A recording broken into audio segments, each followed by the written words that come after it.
জমতে শুরু করেছে যশোরের শার্শা উপজেলার বাগুড়ি বেলতলা আমের বাজার। দক্ষিণবঙ্গের অন্যতম এই বড় পাইকারি আমের বাজারে মৌসুমের শুরুতেই যশোর ও সাতক্ষীরা জেলার বিভিন্ন এলাকা থেকে আম আসতে শুরু করেছে। বাজারের ব্যবসায়ীরা জানান, বাগুড়ি বেলতলা আমের বাজার থেকে আম কিনতে দেশের বিভিন্ন জেলা থেকে পাইকাররা আসছেন। প্রতিদিন হাজার হাজার মন আম দেশের বিভিন্ন অঞ্চলে সরবরাহ করা হচ্ছে এখান থেকে। আমাদের চাঁপাইনবাবগঞ্জের আম বিখ্যাত, কিন্তু চাঁপাইনবাবগঞ্জের আম পরিপক্ক না হওয়ার কারণে এখানে অনেকদিন আগে পরিপক্ক হয় সাতক্ষীরার আম, যশোরের বেলতলার আম। এই কারণে আমরা এই বাজারে আসছি আম কেনার জন্য।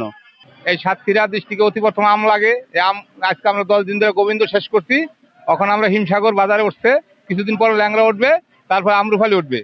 আমরা আমের এই দেশের চাষিরা দাম পেতেছে না একমাত্র লেচুর কারণটার কারণ। কিন্তু 100 লেচু 300 টাকা 250 টাকা পাইতেছে। এটা থাকে 1 মাস, আর আম থাকে 5 মাস। এই কারণে সাতক্ষীরার ডিস্ট্রিক্টের লোক এরা চাষিরা ন্যায্য মূল্য পাইতেছে না লেচুর কারণে। এটা শার্শার বাগুড়া বাজার, বেলতলা বাজার। এখানে আমের পর্যাপ্ত হয়েছে, কিন্তু আমের চাষিরা যে মুনাফাটা পাওয়ার কথা সেটা এখানে পাচ্ছে না। গত বছর যে আমটা এখানে বিক্রি হয়েছে 2000 টাকা মন, সেই আমটা এখানে 1000 থেকে 1200 টাকা হাইস্ট মূল্য পাচ্ছে। কৃষকের যে খরচ, এই খরচটা সংগ্রহ করতে পারছে না। আমি এখানে একটা অর্ডার, এখানে আমরা আম সংগ্রহ করে বিক্রি করি, কিন্তু কৃষকের যে মুনাফাটা পাওয়ার দরকার সেটা এখানে পাচ্ছে না। সাতক্ষীরা আইসি আমরা ব্যবসার জন্য, আমরা আম এখানে কিনি। এখানে আম কিনে আমরা ঢাকা দিই, চিটাগাং দিই, বরিশাল দিই, মানে বিভিন্ন অঞ্চল জেলায় আমরা আম দিই।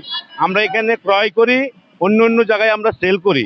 আমরা অন্য অন্য জায়গায় বিভিন্ন জায়গায় পাঠাই, ঢাকা, চিটাগাং, ফেনী, বরিশাল, এসব জায়গায় আমরা আম পাঠাই। সকাল থেকে গভীর রাত পর্যন্ত এখানে চলে আম কেনা বেচা।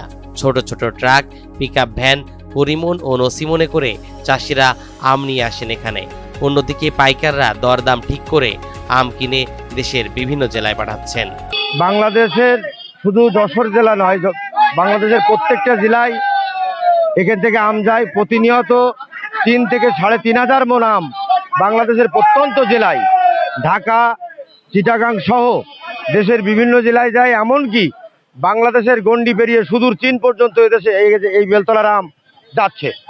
এবং বর্তমান আম বাজারের আমের দাম একটু কম হইলেও বাজার খুব সুন্দরভাবে চলছে। এ বাজারে কোনো আমে কোনো ফরমালিন দেওয়া হয় না, এবং এই বাজারে কোনো রকমের চাঁদাবাজি, কোনো রকমের কোনো উচ্ছৃঙ্খলমূলক কোনো কাজে এই বাজার চলে না। সুন্দরভাবে সুন্দর পরিবেশে আমরা বাজার পরিচালনা করছি। এই বছরের আম বাজারে প্রতিনিয়ত প্রায় 15 থেকে 20,000 কেজি আম বাংলাদেশের বিভিন্ন স্থানে ছড়ায় যায়। আমাদের বেলতলা বাজার, এই বেলতলা বাজার ওপাশে সাতক্ষীরা বাজার, আমাদের বেলতলা বাজার শার্শার এই বাজারে সবচেয়ে বেশি আম ওঠে, কিন্তু ম্যাক্সিমাম সময় ওটা সাতক্ষীরার নামে পরিচিত হয়। কিন্তু মূলত এটা সাতক্ষীরার নাম না, এটা যশোর জেলার শার্শা থানার বেলতলা বাজারের আম বাজার।